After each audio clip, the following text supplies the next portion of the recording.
So, what do you think about Reboot? It's absolutely fantastic because it's organised from the bottom up. What's going wrong with a lot of conferences at the moment is that people talk about dialogue. It's not dialogue at all. It's mainly male monologue of people standing up on stages when in fact the intelligence is in the audience.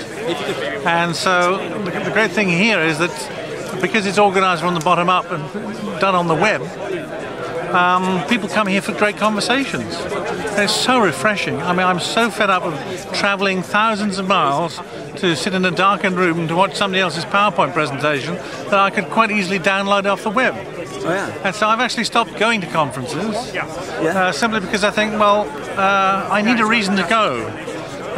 Also from an environmental point of view, you know, why should I release all this CO2 into the world if I'm not learning anything?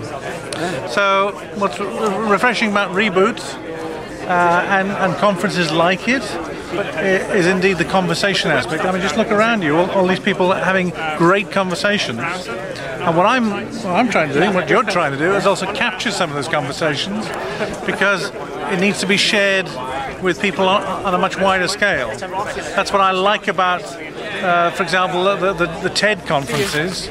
Right? You're bringing very interesting people together, but if you can't go, either for financial reasons or for other logistic reasons, that knowledge isn't lost. It is shared. It is in the public domain. I think that's brilliant.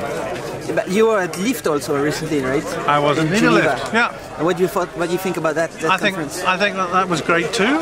Yeah. To me, Lift is a bit more traditional. Yeah. I think what they should do with Lift is open a web blog now and say, okay, here. First of all, these were the conversations that were running in February last year, this year.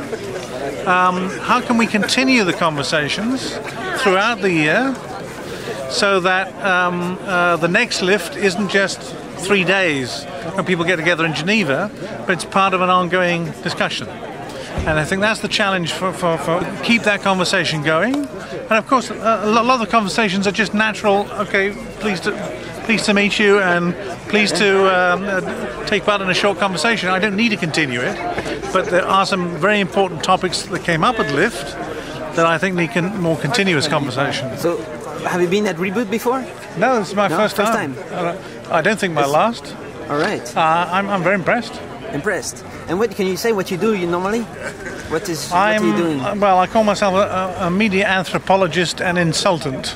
Insultant? Yes, people hate consultants, I've discovered. I used to be in the broadcasting business, radio and television, and managing that. So I've managed teams of sometimes up to 400 or 500 people. Yeah. And 4 years ago decided, okay, I've got the management T-shirt. I want to go back to production, which is my first love, but also sharing and I wouldn't say teaching, it's actually inspiring conversations. And so I'm doing a lot of work in West Africa at the moment, building a media lab in Cotonou in Benin. Benin because they're way ahead in terms of their media development as compared to the other countries around them. And I'm also looking at emerging technologies like the camera you're using at the moment by saying how can you use this to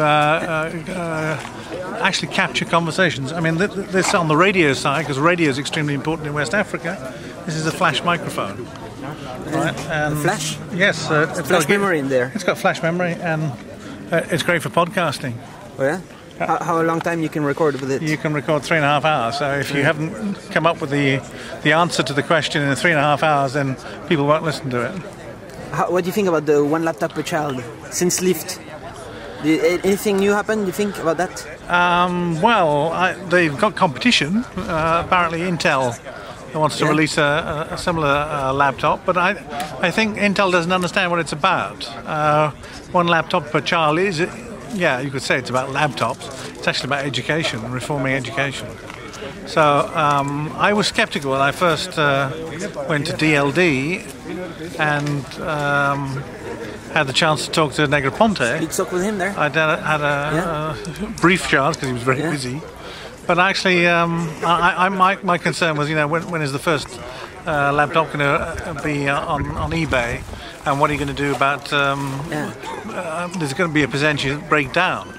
So what happens if I'm a young kid in Africa and my computer fails? I mean, will there be service? That sort of stuff. And they have thought about it. So tomorrow, I think there's the opera CEO. He's gonna show it. He's gonna show opera on it. Yeah. Oh, brilliant. That's gonna be cool. That's going to be very interesting indeed. So let's go.